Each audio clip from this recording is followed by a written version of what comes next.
ओम Saini sir, एक बात जो जयनारायण सर ने कही सीजेआई का जिक्र किया उन्होंने, जिसमें वो एजेंसियों को एक तरीके से सीजेआई ने भाई राय दी है कि भाई देश हित में जरा बड़े मुद्दों पर फोकस करिए बजाय इन सब चीजों के। दूसरा, जो साफ सुथरी सरकार की बात अभी हो रही थी, साफ सुथरी सरकार वाली जो पार्टी है उसके 4 शीर्ष नेता जो है वो सलाखों के पीछे हैं। 100 करोड़ रुपए की बात सीबीआई और ईडी जैसी, मतलब पहले से बड़े घोटाले की बात हो रही है, कहीं 2000 करोड़ की बात हो रही है, कहीं 100 करोड़ रुपए की बात हो रही है। वो अलग बात है कि पैसा कहाँ है, वो सब उस सवाल का जवाब कोई नहीं दे रहा है। बार बार अरविंद केजरीवाल चिल्ला चिल्ला पूछ रहे हैं। पहले भी सवाल पूछा गया कि भाई ठीक है, घोटाला अगर हुआ भी तो पैसा कहाँ है, पैसा अभी तक एक को कोई दिखा नहीं पाया। लेकिन 4 बड़े नेता सलाखों के पीछे हैं। प्रधानमंत्री जी अपने बयान में ये कहते हैं कि मैं भ्रष्टाचार बर्दाश्त नहीं कर सकता हूँ, भ्रष्टाचारियों को जेल भेज रहा हूँ, पैसा 17,000 करोड़ रुपए वापस कर दिया है जनता का। और साथ ही साथ वो ये भी कह देते हैं कि सुप्रीम कोर्ट तक से ऐसे भ्रष्टाचारियों को जमानत नहीं मिल रही है। तो पार्टी ने काम किया नहीं किया, भ्रष्टाचार हुआ नहीं हुआ, पर मैसेजिंग तो सरकार बिल्कुल आक्रामक तरीके से दे रही है। तो उसका फायदा जो है वो किसको होगा? भाजपा को उसका फायदा मिल पाएगा या फिर केवल ये दावे ही रह जाएंगे और आम आदमी पार्टी को नुकसान होगा या नहीं होगा इसका?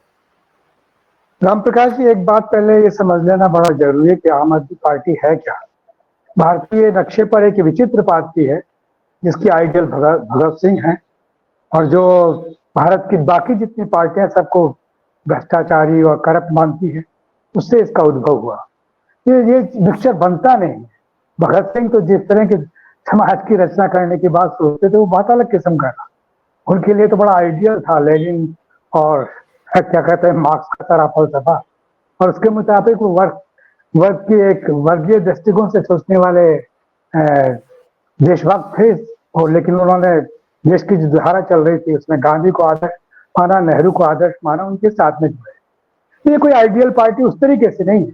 ये स्थापित ये पार्टी आई और दिल्ली के लोगों की जरूरत को इसने महसूस किया कि सबसे पहली जरूरत है कि लोगों के लिए स्कूल हो, साफ सुथरी जगह हो, और रोजगार खुद दे सकते हैं या भोजन का सिलसिला उनका ठीक से हो, डिस्ट्रीब्यूशन सही तरीके से हो।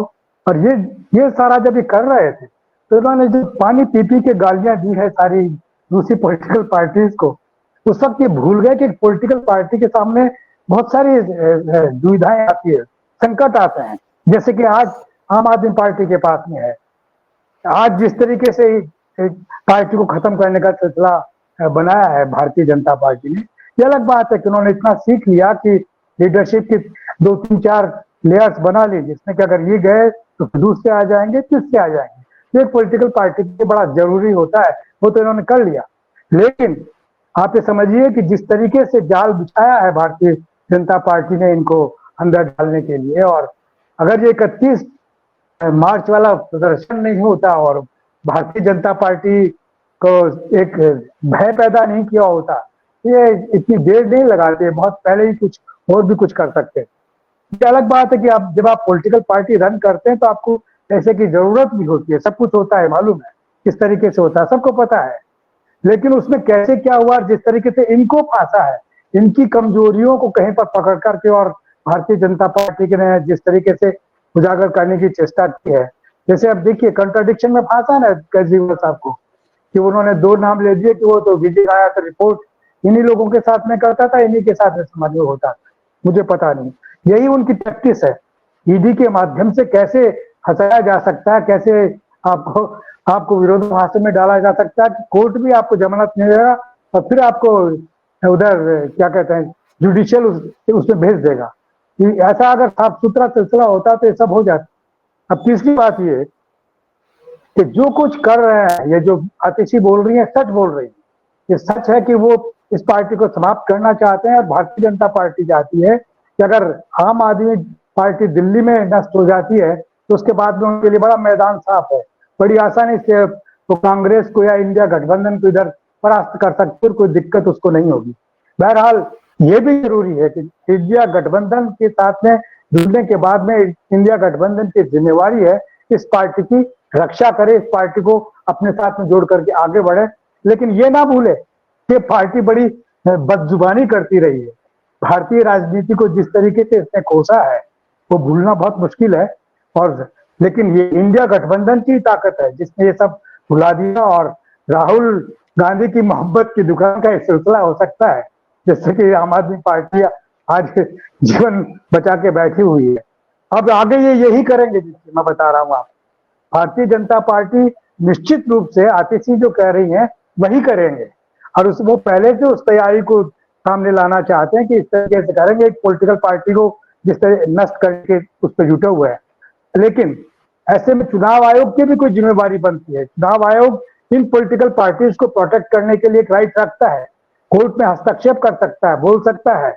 वो सब करने से वो भी नहीं हो सकता, क्योंकि वो पहले ही अपने आप को समर्पित कर चुके हैं जिन किसी को समर्पित होना चाहिए था उनके पास में। लेकिन ये सच है कि इंडिया गठबंधन को, इस पार्टी को बचाए रखने के लिए पूरी ताकत लगानी पड़ेगी, और इनको ईमानदारी के साथ में जुटना पड़ेगा। इनको ये चेष्टा नहीं करनी है कि अब अपनी केजरीवाल जी जिस तरीके से अपनी पत्नी के माध्यम से जो मैसेज भिजवाते हैं वो बड़े एक तरफा है, वो बिल्कुल संगठन को, गठबंधन को तोड़ने वाले वो है, और उसको राजमाता की तरह से स्थापित करना चाहते हैं और बाकी सब कुछ अलग तरीके से दिखाना चाहते हैं। ये भी ठीक नहीं है। ये सारी बातें सोचते हुए कि जब राजनीतिक माहौल में आप है, दूसरी पॉलिटिकल पार्टीज के साथ में आप अपने संबंध बना के आगे बढ़ना चाहते हैं और एक एक एक एक एक एक लक्ष्य के साथ में, तो उस वक्त आपको इस तरह की चालें नहीं चलनी चाहिए जैसे आज भी चल रहे हैं, आज भी चलते नजर आ रहे हैं। और चूंकि मैं एक जर्नलिस्ट हूं तो ये मैं कह सकता हूँ, अगर कोई पॉलिटिकल पार्टी का आदमी ये सब बोलेगा नहीं, क्योंकि उनके लिए तो ये संकट का वक्त है, वो क्यों बोलेंगे इस तरह की बात। लेकिन लग रहा है, जो लग रहा है उसको बताना बड़ा जरूरी है, और ये भी बताना जरूरी है कि इसको अगर मदद नहीं की गई तो इस पार्टी को निश्चित रूप से वो जो कुछ भारतीय जनता पार्टी चाहती है वैसा ही बनने का सिलसिला होगा। तो इनको तो सबक लेना चाहिए कि पॉलिटिकल पार्टी को जो एक स्वीपिंग रिमार्क के साथ में सबको भ्रष्ट, करप्ट और पता नहीं क्या क्या जो बोले हैं ये लोग रामलीला मैदान से पिछली उसमें जब अपने जन्म के साथ में, और जो वो जो क्या कहते हैं हजारे जो थे के साथ में, और जो आज पता नहीं कहाँ है वो सारा हुआ।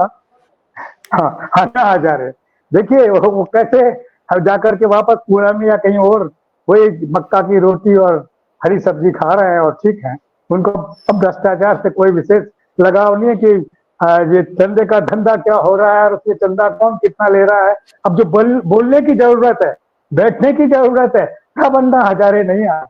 ये मौका बड़ा नाजुक है, और देखिए ये आतिशी बिल्कुल सच कह रही है, ये वो भारतीय जनता पार्टी निश्चित रूप से ऐसा करेगी। तो इंडिया गठबंधन की बड़ी जिम्मेवारी है कि इस पार्टी की रक्षा करे, इस पार्टी को अपनी ईमानदारी के साथ में लेकर के साथ में चले, और इनको ये सबक है कि इस तरीके से गालियों के माध्यम से राजनीति नहीं चलती। एक वक्त तक आप पॉपुलर हो गए, दिल्ली में आपने अच्छा मॉडल बनाया, आपने एजुकेशन इंस्टीट्यूशन बहुत बेहतर किए, आपने डिस्ट्रीब्यूशन का सिलसिला ठीक किया, आपने पानी और बिजली का सिलसिला ठीक किया, एक नागरिक के अधिकारों की आपने रक्षा की। लेकिन आपका ये मॉडल अगर यू इलेक्शन के साथ में चलेगा, अगर राजस्थान में आएंगे तो अब वहां से कांग्रेस बीजेपी साफ सिर्फ हम, ऐसा नहीं होगा। ऐसा करने के लिए आपको एक मजबूत क्या कहते हैं बुनियादी पार्टी की जरूरत है, वो लगा बनने में, और उस तरीके से, क्योंकि आप सारे जितने भी, न आप गांधी को स्वीकार करते हैं, न नेहरू को स्वीकार करते हैं, न मार्क्स को स्वीकार करते हैं, न कुछ, और भगत सिंह की बात करते हैं। ये बड़ा कॉन्ट्राडिक्टरी है। भगत सिंह जैसे महान आदमी के बारे में जब ये बोलते हैं तो मुझे बड़ा ही लगता है कि वो जो वर्ग संघर्ष के हामी थे, वो जिनकी जो फांसी पे लटक गए, उनके नाम ले लेके बोलते हैं, तब लगता है कि शायद पढ़े लिखे तो है, इसमें कोई शक नहीं, लेकिन इस्तेमाल कैसे कर रहे हैं। जी